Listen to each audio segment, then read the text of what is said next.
Hello दोस्तों, आप सबका स्वागत है मेरे इस यूट्यूब चैनल पे। आज हम यूपी पीसीएस के पेपर 2024 को सॉल्व करने जा रहे हैं। इसके हम मैथ्स पार्ट को सॉल्व करेंगे। मेरे पास पहला क्वेश्चन है, क्वेश्चन नंबर 50।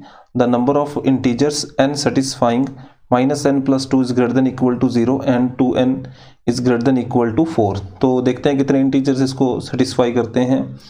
फर्स्ट हमारे पास दे रखा है -n+2 is greater than equal to 0। Minus से मल्टीप्लाई करेंगे हम तो जो इनइक्वालिटी है वो चेंज हो जाएगी और ये हमारे पास आ जाएगा, that is n is less than equal to 2। Second से हमारे पास यहाँ से आ जाएगा 2n is greater than equal to 4 है और n is greater than equal to 2 आ जाएगा।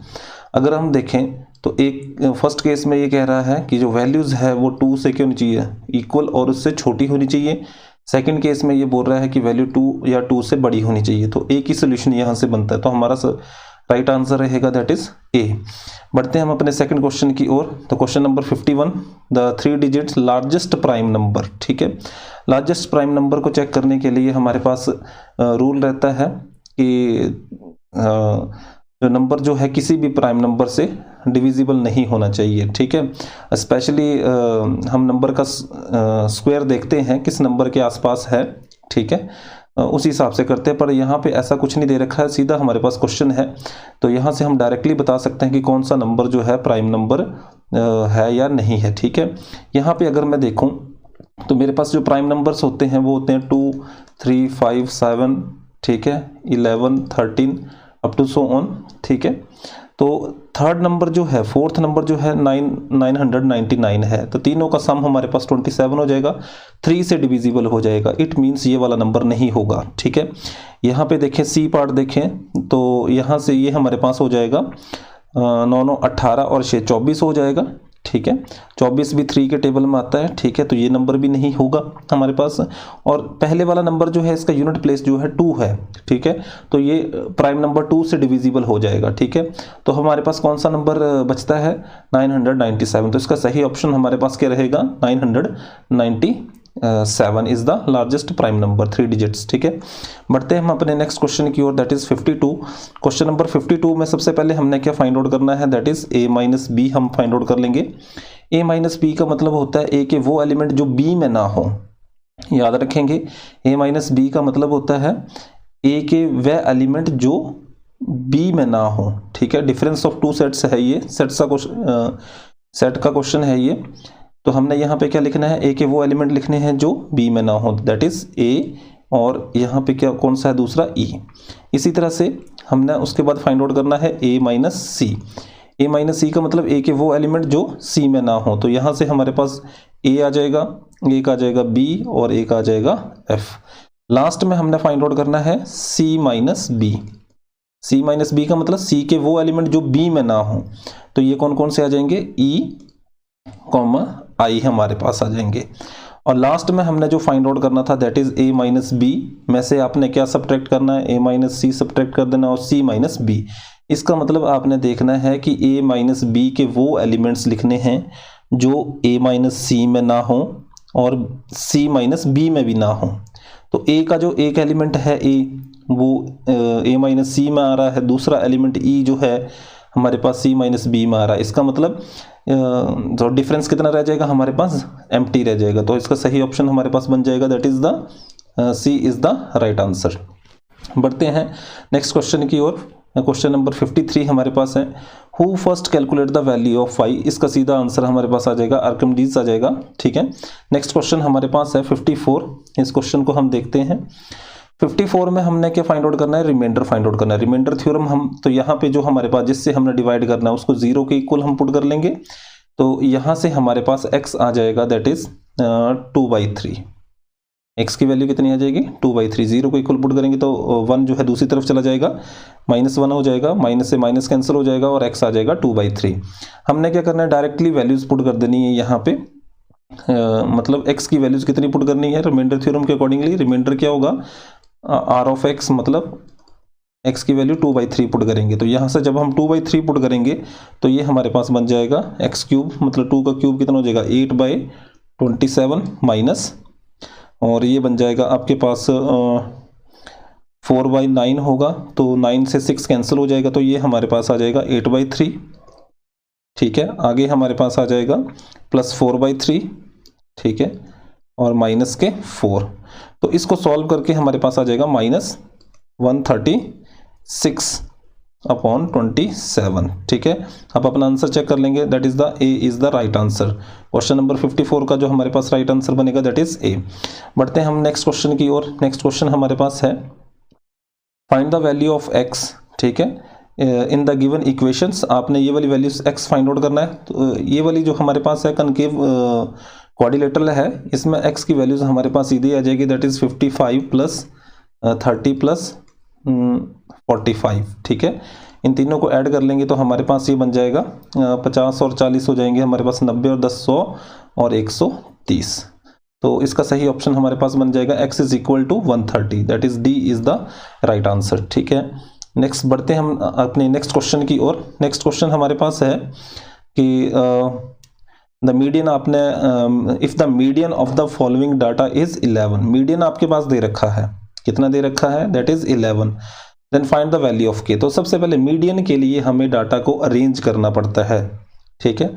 अरेंज करने का मतलब या तो आप इसको असेंडिंग ऑर्डर में लिखो या तो आप इसको डिसेंडिंग ऑर्डर में लिखो। तो मैं यहाँ पे इसको क्या कर रहा हूँ, असेंडिंग ऑर्डर में लिख रहा हूँ, ठीक है। बढ़ते क्रम में सबसे पहले सबसे छोटा हमारे पास है 3 आ जाएगा, उसके बाद उससे बड़ा हमारे पास आ जाएगा यहाँ पे है 3 के बाद हमारे पास 6 आ जाएगा, 7 आ जाएगा और 3 6 7 और हमारे पास आ जाएगा 9, फिर आ जाएगा k+6, ठीक है। उसके बाद हमारे पास आ जाएगा 10 आ जाएगा, 15 आ जाएगा, 20 आ जाएगा, 21 आ जाएगा, ठीक है। तो हमारे पास ये कितने नंबर्स दे रखे हैं, 1 2 3 4 5 6 7 8 9। तो मीडियन क्या होगा, ऑड, n की वैल्यूज क्या है, ऑड है, तो मीडियन होता है n+1/2th टर्म। तो n+1 कितना हो जाएगा 10, 10 / 2 कितना हो जाएगा 5, फिफ्थ टर्म हमारे पास कितनी है 1 2 3 4 5, k+6 और k+6 हमारे पास दे रखा है 11, ठीक है। तो यहाँ पे हम k की वैल्यूज क्या पुट करें कि दोनों साइड्स इक्वल आ जाएंगे, 5 पुट कर देंगे, या हम इसको सीधा सॉल्व कर लेंगे, k = 11 - 6 = 5। तो इसका सही ऑप्शन हमारे पास बन जाएगा सी इज द राइट आंसर। बढ़ते हैं हम अपने नेक्स्ट क्वेश्चन की ओर। नेक्स्ट क्वेश्चन हमारे पास है ये हमारे पास क्वेश्चन है the factor of the expression. हमने इसके फैक्टर्स फाइंड आउट करने हैं। तो x + y का होल क्यूब क्या होगा हमारे पास, सबसे पहली बात तो क्या होगा, that is a³ + b³ + 3a²b, ठीक है। a की जगह x है और b की जगह y है हमारे पास, प्लस 3ab², ठीक है।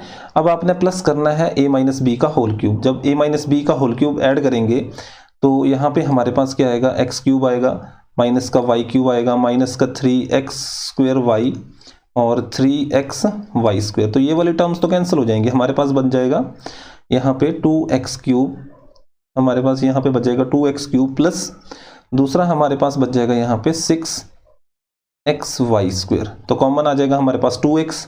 तो 2x कॉमन किस में आ रहा है, इस वाले में आ रहा है, दोनों प्लस किए तो यही है हमारे पास ऑप्शन, क्योंकि बी ऑप्शन में माइनस है तो माइनस वाला होगा नहीं, तो सी इज द राइट आंसर। बढ़ते हैं हम अपने नेक्स्ट क्वेश्चन की ओर। नेक्स्ट क्वेश्चन हमारे पास है दैट इज 58 में हमारे पास क्या दे रखा है, the work capacity of A is 3 time more than that of B. मतलब कहने का मतलब है कि ए जो है बी से 3 टाइम ज़्यादा काम कर रहा है, ठीक है। मतलब ए का 1 डे वर्क जो होगा, ए = बी का 1 डे वर्क जो होगा दैट इज 3:1 होगा, ठीक है। मतलब 3 जो है 3 गुना ज़्यादा काम करता है बी से। इसका मतलब ए का पार्ट कितना है, ए कितना पार्ट काम करता है, मतलब जो टोटल वर्क है उसमें कितना पार्ट जो रहेगा ए का रहेगा, that is 3/4। Total part A 3 part काम करता है, मतलब एक काम है जिसके आपने 4 इक्वल पार्ट्स में डिवाइड कर दिया, ठीक है। तो ए कितने भाग कर रहा है उस काम के, 3 भाग, ठीक है। और बी कितना करता है, 1 भाग, ठीक है। तो ए ने कितना भाग काम किया, दैट इज 3/4, ठीक है। आगे देखते हैं हम क्वेश्चन में, but both of them together can complete A work in 15 days. दोनों मिलके, ठीक है, 15 दिन में काम खत्म करते हैं। इसका मतलब इनका 1 डे वर्क कितना हुआ, 1 डे वर्क कितना हुआ इनका 1/15। इस 1/15 भाग में, इस 1/15 में ए ने कितना काम किया ये हमने फाइंड आउट करना है। तो ए कितना काम कर रहा है, 3/4 कर रहा है, इसका 3/4 कर देंगे तो 3 पंजे 15, तो ये बन जाएगा 1/20। इट्स मीन्स उसने कितने दिन में काम खत्म किया, 20 डेज में उसने काम खत्म किया। तो हमारे पास 58 का सही ऑप्शन जो बन रहा है that is C is the right option, right answer. ठीक है, बढ़ते हैं हम अगले क्वेश्चन की ओर, दैट इज 59 क्वेश्चन है हमारे पास। तो ये क्वेश्चन इस प्रकार है कि 40 संतरों का क्रय मूल्य, ठीक है, 30 संतरों के विक्रय मूल्य के बराबर है। मतलब देखो 40 हैं हमारे पास, ठीक है, ऑरेंज, हर ऑरेंज का मूल्य हम रख लेते हैं 1 रुपये। तो कॉस्ट प्राइस उसको कितने का पड़ा, ये 40 के पड़े। ठीक है, अगर एक संतरे का क्रय मूल्य कितना है 1 रुपये है तो 40 का कितना होगा 40 रुपये। मतलब 40 रुपये में उसने 40 संतरे खरीदे। पर किया क्या उसने, बेचे कितने, 30 बेचे, पर बेचे कितने रुपए के, 40 रुपये के। ठीक है, बेचे कितने, 30 बेचे, पर उसने उनका सेलिंग प्राइस कितना कर दिया 40। मतलब प्रॉफिट कितने का हुआ, उसको कुल मिला के 10 पे प्रॉफिट हुआ। तो हमने प्रॉफिट परसेंटेज ही निकालनी है। तो 10 रुपये का उसको क्या हुआ, प्रॉफिट हुआ। कॉस्ट प्राइस कितने में उसने खरीदे थे, 40 के, ठीक है, इंटू 100। तो यहाँ से 0 से 0 कट जाएगा और 4 से 100 तो ये कितना आ जाएगा 25%। इसका सही ऑप्शन बनेगा 59 का ए। बढ़ते हैं हम अपने नेक्स्ट क्वेश्चन की ओर। अगला क्वेश्चन हमारे पास है क्वेश्चन नंबर 60। ठीक है, a man cover half of its journey at A speed of 6 kilometre. मतलब ये जर्नी आपके पास है, आधी जर्नी, टोटल जर्नी हमारे पास x है और आधी जर्नी हमारे पास कितनी है x/2।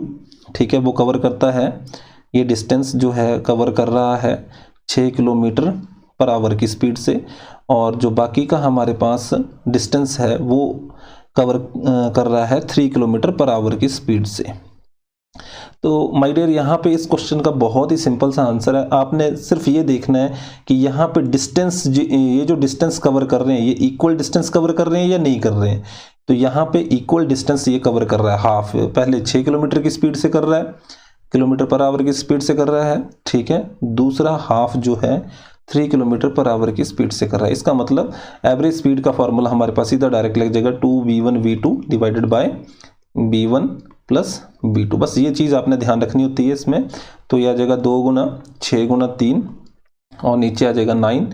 तो यहाँ से मल्टीप्लाई करके कितना आ जाएगा 4 किलोमीटर पर आवर। तो इसका सही ऑप्शन हमारे पास बन जाएगा B is the right answer. ठीक है, नेक्स्ट देखते हैं, हमारे पास है 61 क्वेश्चन हमारे पास है। A number when divided by 53। ठीक है, A number when divided by 53, किसी नंबर को अगर आप 53 से डिवाइड कर रहे हैं, ठीक है, A number is divided by 53, 34 as a quotient, 34 क्या है इसका कोशेंट है, और रिमाइंडर हमारे पास कितना बच रहा है 21 बच रहा है। तो नंबर क्या होगा, तो नंबर हमारे पास सीधा ही आ जाएगा ये, दैट इज 53 से हम क्या कर रहे थे, मल्टीप्लाई कर रहे थे, डिवाइड कर रहे थे। तो 53 इंटू 34 प्लस 21, तो ये हमारे पास बन जाएगा। तो इसका सही ऑप्शन हमारे पास बनेगा that is D is the right answer. इन सबको हम मल्टीप्लाई कर लेंगे, हमारे पास आ जाएगा 1823 इसका सही आंसर हमारे पास आ जाएगा। ठीक है, उसके बाद हमारे पास है नेक्स्ट क्वेश्चन, हम देखते हैं 62 हमारे पास नेक्स्ट क्वेश्चन है। नेक्स्ट क्वेश्चन हमारे पास है 62, और यहाँ पे एक सेट दे रखा है, इसमें सेट में कितने एलिमेंट्स हैं, 3 एलिमेंट्स हैं, and here we have to calculate the value of number of subset, ठीक है, of set A. Number of subset हमारे पास क्या रहेंगे, तो नंबर ऑफ सबसेट का फार्मूला होता है 2n ऑफ ए। ए में कितने एलिमेंट्स हैं, ए में 3 एलिमेंट है, 2⁻³ इज 8। इसका सही ऑप्शन बन जाएगा हमारे पास सी इज द राइट आंसर। बढ़ते हैं हम अपने नेक्स्ट क्वेश्चन की ओर। तो ये है हमारे पास 63 में हमारे पास यहाँ पे है कि if the difference between the compound interest and the simple interest, ठीक है, on a sum of money is in 2 year at 10% annual interest rate is 12। तो मतलब सीधी सी बात है, compound interest minus simple interest कितना दे रखा है 12। कंपाउंड इंटरेस्ट हम निकालते हैं अमाउंट, ठीक है, अमाउंट माइनस प्रिंसिपल, ठीक है। तो अमाउंट का फार्मूला था P इंटू 1 प्लस, ठीक है। इंटरेस्ट रेट कितनी दे रखी है 10, तो 10/100 का मतलब होगा 1/10 रेस टू पावर कितना आ जाएगा 2 माइनस P। ये आ गया हमारे पास कंपाउंड इंटरेस्ट का फार्मूला। और सिंपल इंटरेस्ट का हमारे पास रहता है P इंटू 10 इंटू 2/100, और ये किसके इक्वल दे रखा है 12 के इक्वल दे रखा है, ठीक है। तो यहाँ से P हम कॉमन ले लेंगे, तो यहाँ से आ जाएगा 121/100 माइनस 1 माइनस, और ये 0 से 0 कट जाएगी तो 1/5, which one is equal to 12। LCM आपके पास कितना आ जाएगा 100 आ जाएगा, और यहाँ पे बचेगा 1/100 ही बचेगा, ठीक है। 121 है, जैसे हम एलसीएम लेंगे तो यहाँ पे 100 आ जाएगा, 121 में से 100 चला जाएगा तो 21 बचेगा, और यहाँ पे 20 रहेगा तो 21 माइनस 20 1/100, ठीक है, which one is equal to 12। और P हमारे पास क्रॉस मल्टीप्लाई करके आ जाएगा, दैट इज 1200। तो इसका सही ऑप्शन हमारे पास बन जाएगा, that is a is the right answer. 63 का हमारे पास जो आंसर बनेगा दैट इज ए। उसके बाद हम देखते हैं हमारे पास नेक्स्ट क्वेश्चन है 64 क्वेश्चन क्या है, Surya sell 45 pen and suffer loss equal to the selling price of 5 pen. इसका मतलब क्या है, हमारे पास 45 पेन, ठीक है, सेलिंग प्राइस है, ठीक है, सॉरी सेल कर रहे हैं, हाँ जी हाँ, 45 पेन्स जो है सेलिंग प्राइस कितना है 45। तो हमें यहाँ पे किसका पता होना चाहिए, कॉस्ट प्राइस का, कॉस्ट प्राइस, और लॉस कितना हो रहा है उसको 5 पेन का लॉस हो रहा है, कितना 5 पेन का लॉस हो रहा है। ये वही क्वेश्चन एक पहले भी हमने किया, अगर हम कॉस्ट प्राइस 1 पेन का 1 रुपये रखते हैं तो टोटल हमारे पास कितना कॉस्ट प्राइस बन जाएगा 45 उसने बेचे हैं और 5 का लॉस हुआ, तो टोटल कॉस्ट प्राइस कितना हो जाएगा 50 हो जाएगा, ठीक है। तो इट मीन्स हमने लॉस परसेंटेज निकालनी है। लॉस परसेंटेज कैसे निकालेंगे, लॉस हुआ 5 का, ठीक है, कितने में खरीदे थे 50 में और 100, और यहाँ से हमारे पास आ जाएगा 10। तो C is the right answer, ठीक है, 10% का इसको क्या हुआ लॉस हुआ। बढ़ते हैं हम अपने नेक्स्ट क्वेश्चन की ओर। हमारे पास नेक्स्ट क्वेश्चन है, ये है हमारे पास क्वेश्चन नंबर 66 देख रहे हैं हम। नेक्स्ट क्वेश्चन हमारे पास है क्वेश्चन नंबर 66। यहाँ पे तो 7 और 11 का जो डिफरेंस है, यहाँ पे हम देख लेंगे 7 और 11 का जो डिफरेंस रहेगा वो हमारे पास 4 है, ठीक है। उसके बाद हमारे पास 11 और 9 का डिफरेंस जो है हमारे पास 8 है, ठीक है। 19 और 35 का जो डिफरेंस हमारे पास बन रहा है दैट इज 16, ठीक है।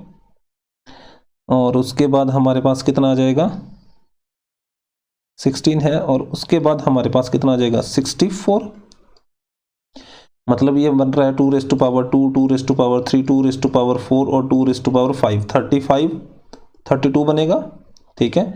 और लास्ट में हमारे पास जो अगला हमारे पास एक ब्लैंक्स रहेगा उसके लिए कितना बनेगा 2 रेज़ टू पावर 6, ठीक है। तो 2 रेज़ टू पावर के टर्म्स में इसको कन्वर्ट कर रखा है इस डिफरेंस को इसने, ठीक है।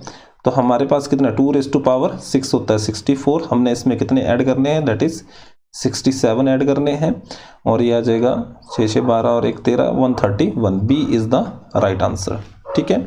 नेक्स्ट देखते हैं आगे हमारे पास जो मैथ्स पार्ट के जो क्वेश्चंस हैं वो देख लेते हैं। नेक्स्ट हमारे पास है आगे क्वेश्चन यहाँ पे 79 को हम देख रहे हैं। क्वेश्चन नंबर 79 को देखते हैं कैसे करेंगे हम इसको सॉल्व, ठीक है। 79 x-4 और 2x-1 are the factor of the polynomials. ये 4 पॉलिनोमियल्स हैं, इनमें से किसी एक के फैक्टर हैं, ठीक है। इसका मतलब इनसे ये डिविजिबल होने चाहिए। तो मैं यहाँ पे क्या कर रहा हूँ, सी ऑप्शन को ही चेक कर रहा हूँ। तो यहाँ पे कितना है 2 हमारे पास है, कोफिशिएंट्स लिख रहा हूँ, माइनस के 7 लिख रहा हूँ, माइनस के 5 लिख रहा हूँ और 4 लिख रहा हूँ, ठीक है। तो इसको डिवाइड करेंगे, किससे डिवाइड करेंगे x-4 से। 0 को इक्वल पुट करेंगे तो 4 आएगा, तो 4 से डिवाइड करेंगे। पहले वाला नंबर एज इट इज लिखेंगे, 2 को एज इट इज लिखेंगे, 4 से 2 को मल्टीप्लाई करेंगे दैट इज 8, माइनस के 7 प्लस के 8 कितने रह जाएंगे 1 रह जाएंगे, 4 इंटू 1 दैट इज 4, यहाँ से कितना आ जाएगा -1, 4 इंटू -1 दैट इज -4, और ये 4 - 4 कितना हो गया, 0 हो गया, मतलब 4 से ये डिविजिबल है। अगर ये 4 से डिविजिबल है, बाकियों का अगर ऑर्डर देखें तो बाकी जो हमारे पास 3 ऑप्शन बचते हैं वो किसी से भी डिविजिबल नहीं होंगे। इसका मतलब इसका सही ऑप्शन जो बनता है that is C is the right answer.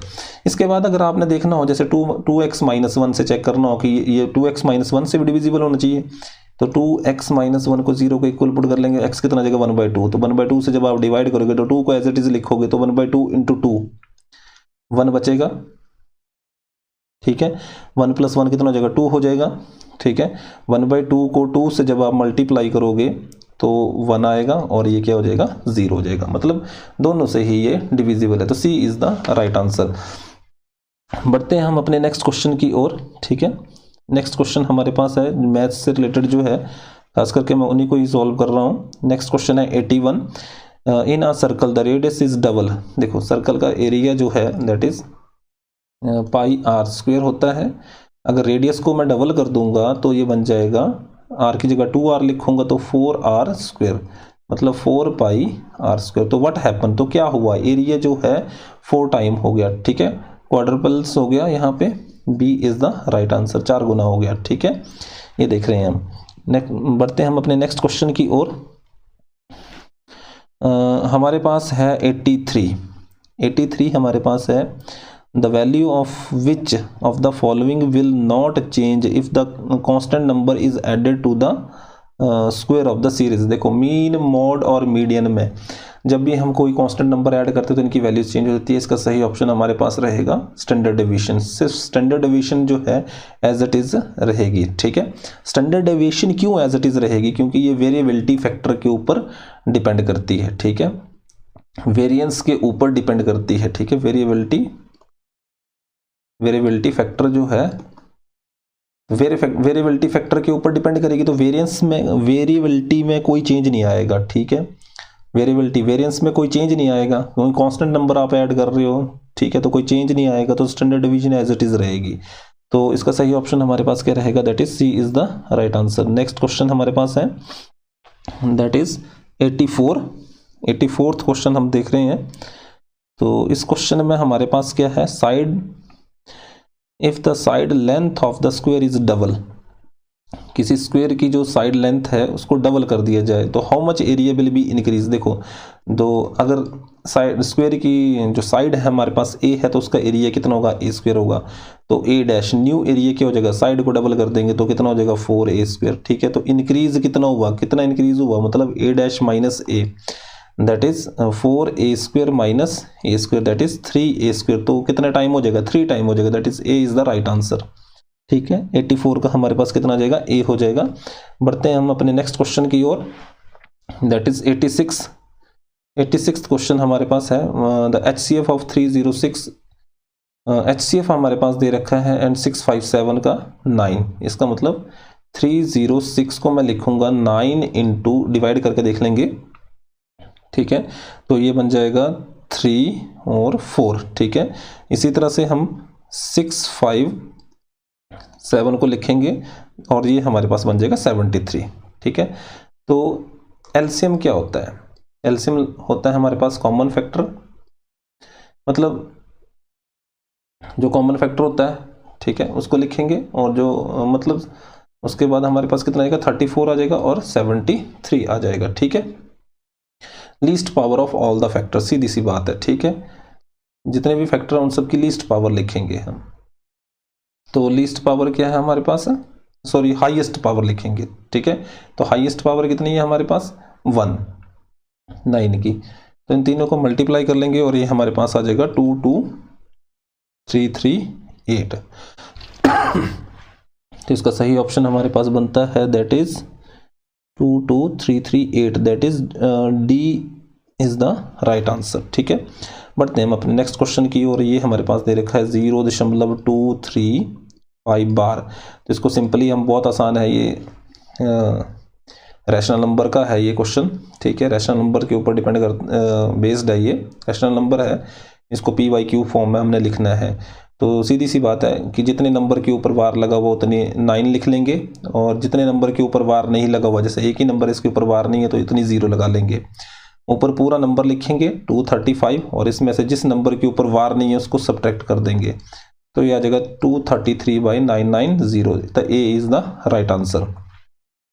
Next हमारे पास है ogive curve for more than type and less than type distribution intersect. देखो ये जो कर्व होती हैं ऑगिव कर्व लेस देन और मोर देन के लिए क्लास 10th में ये क्वेश्चन आता है हमारे पास। इसके बारे में हमें क्लास 10th में हम पढ़ते हैं इस तरह की कर्व के बारे में। तो ये मीडियन के बारे में हमें इंफॉर्मेशन देती है। तो इसका सही ऑप्शन हमारे पास क्या रहेगा, दैट इज ए। 88 का हमारे पास सही ऑप्शन है, that is a. Next question है क्वेश्चन नंबर 90, एनसीईआरटी का क्वेश्चन है, ये भी 10th का क्वेश्चन है।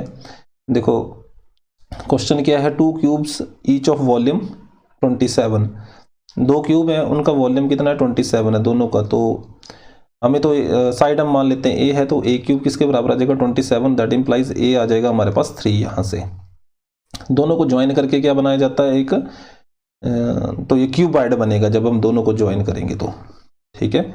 जब हम दोनों को ज्वाइन करेंगे तो क्यूबाइड बनेगा। तो फर्क किस में आएगा, लेंथ चेंज हो जाएगी, ब्रेड्थ उतनी रहेगी, हाइट भी उतनी रहेगी, पर लेंथ क्या होगी 2a हो जाएगी, तो 6 हो जाएगी। ब्रेड्थ हमारे पास वही रहेगी, हाइट भी हमारे पास वही रहेगी। 10th का क्वेश्चन है ये, 12.1 का पहला क्वेश्चन है। इसी तरह का क्वेश्चन है, यहाँ 27 है, वहाँ पे 64 होता है। तो इसको हम सॉल्व कर लेंगे। हमारे पास एरिया जो रहता है दैट इज 2 × LB जमा BH जमा HL होता है ये फार्मूला।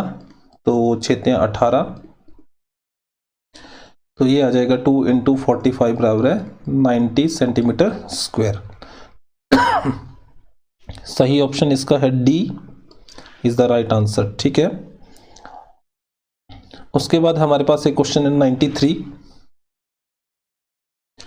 इसको सॉल्व कर लेंगे, एलसीएम लेंगे हम इन दोनों का। तो ये आ जाएगा हमारे पास x² minus 2x + 1 is equal to 0, x - 1 का whole square is equal to 0, x is equal to 1। इसमें पुट कर देंगे तो ये बन जाएगा हमारे पास 2 + 2 4 आ जाएगा, 3 + 4 + 3 10 आ जाएगा 2/5। इसका D is the right answer. हमारे पास इसका सही आंसर बन जाएगा डी, दैट इज 2/5। उसके बाद हम देख रहे हैं, हम नेक्स्ट क्वेश्चन की ओर बढ़ते हैं अपने।